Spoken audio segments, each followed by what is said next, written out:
Bonjour à tous et bienvenue sur Développement Facile. Donc, on continue ensemble la série de cours consacrés au langage PHP pour améliorer, pour que vous puissiez surtout créer des sites internet dynamiques en fonction des utilisateurs qui viennent sur votre site. Donc, ce nouveau cours est consacré aux fonctions date. Les fonctions date, vous allez les rencontrer forcément en PHP. C'est incontournable. Eh bien, donc c'est parti pour découvrir ensemble les fonctions date. Alors, vous avez checkDate. C'est une fonction qui vérifie que 3 entiers représentent le jour, le mois et l'année. Ça correspond à une date valide en fait. Ça permet de vérifier si checkDate, si la date est valide. Vous avez date, donc qui convertit, enchaîne une date donnée sous la forme d'un timestamp unique. Le timestamp, parlons-en, c'est très intéressant pour vous, pour avoir une heure exacte. Si vous voulez un timing très précis, vous prenez le timestamp, vous aurez les secondes, les minutes, l'heure, l'année, Unix. Et après, vous pouvez le convertir en date affichable pour vos utilisateurs, bien évidemment. Vous avez getDate, ça vous permet de stocker dans un tableau tous les différents éléments d'une date, que ce soit l'année, le mois. Comme je vous l'ai dit, à partir d'un timestamp Unix, vous faites un getDate et vous récupérerez dans un tableau tout ce dont vous avez besoin pour construire une date et l'afficher à vos visiteurs. Vous avez également la fonction date_parse_from_format. Donc là aussi, ça stocke dans un tableau les différents éléments d'une date donnée. Et là, cette fois, c'est pas dans un tableau, c'est sous la forme d'une chaîne de caractères, tout simplement. Ensuite, vous avez time qui vous donne le timestamp unique, Unix actuel. Donc, comme je vous l'ai dit, très pratique pour avoir une date très précise à la seconde près.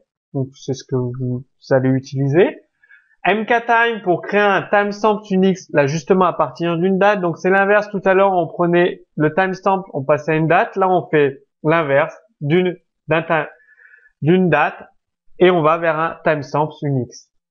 Microtime, donc là c'est pareil, ça donne le timestamp Unix actuel avec le nombre de microsecondes écoulées depuis la dernière seconde. Et vous avez idate, donc ça donne les éléments d'une date fournie sous la forme d'un timestamp Unix, donc conversion du timestamp vers tous les éléments d'une date, avec des paramètres bien évidemment. Une fonction très pratique que vous allez sûrement utiliser énormément, c'est rand pour générer des nombres aléatoires entre 0 et 1 non inclus. Donc ça vous permet de générer des nombres aléatoires. Alors, un exemple de code comme d'habitude pour vous aider. Alors là, ça va être des exemples avec checkDate. Donc ça va vérifier que le mois, le jour et l'année, ça correspond à une date valide. Par exemple, si vous mettez le jour 31, le mois 2 et l'année 2010, ça va vous renvoyer false parce que il n'y a pas 31 jours dans le mois de février, 29 ou 28, mais pas 31 en tout cas. Donc ça va vous permettre justement, checkDate, de vérifier qu'une date existe. Enfin, en tout cas, que c'est une date valide.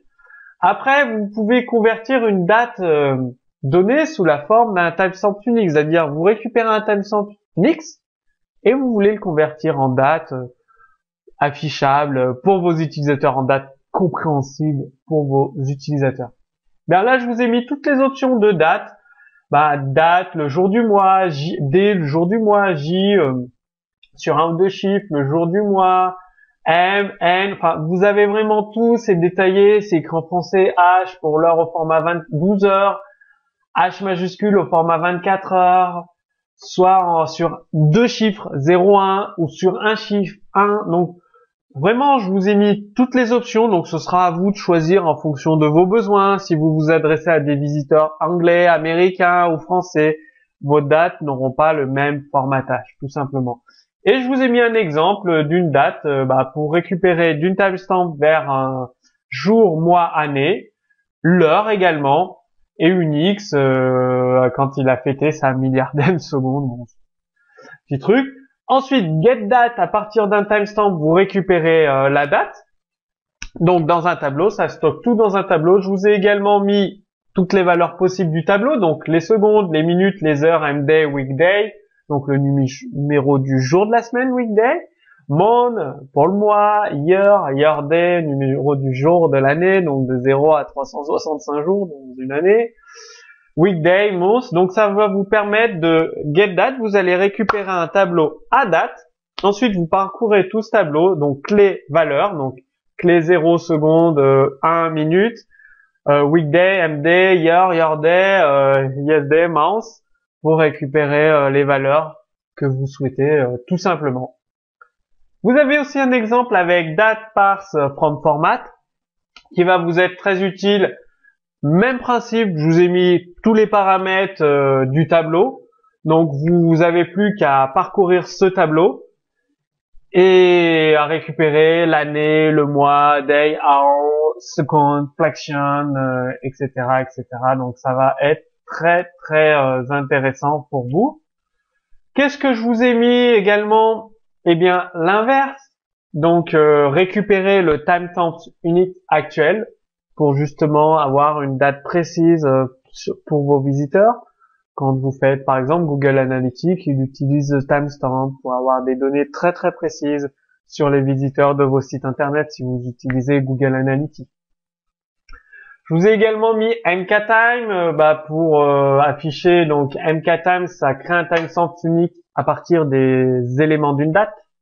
Donc vous donnez par exemple les secondes, le mois, l'année. Là j'ai donné le 20-08-1981 et ça va créer un timestamp unique tout simplement.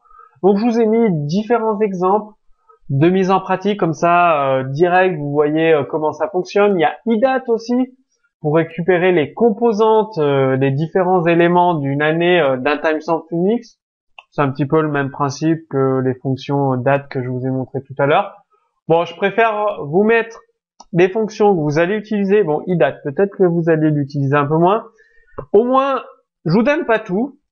J'en conviens, vous n'avez pas toutes les fonctions PHP ni toutes les fonctions date, mais vous avez le principal, ce dont vous allez avoir besoin en tant que professionnel dans le langage PHP, dans les langages web, internet.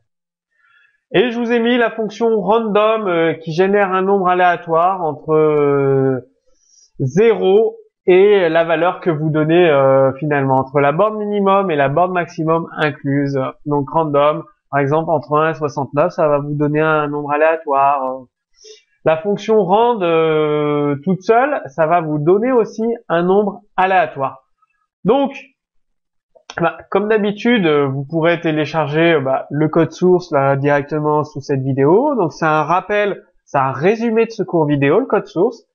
Et je vous encourage à mettre dès maintenant en pratique les conseils de ce cours dans vos applications, dans vos sites internet PHP. Si vous avez des questions, des points dont vous souhaitez que je précise un peu plus, bien, posez vos questions directement sous cette vidéo. Et moi, je vous dis à très bientôt sur Développement Facile.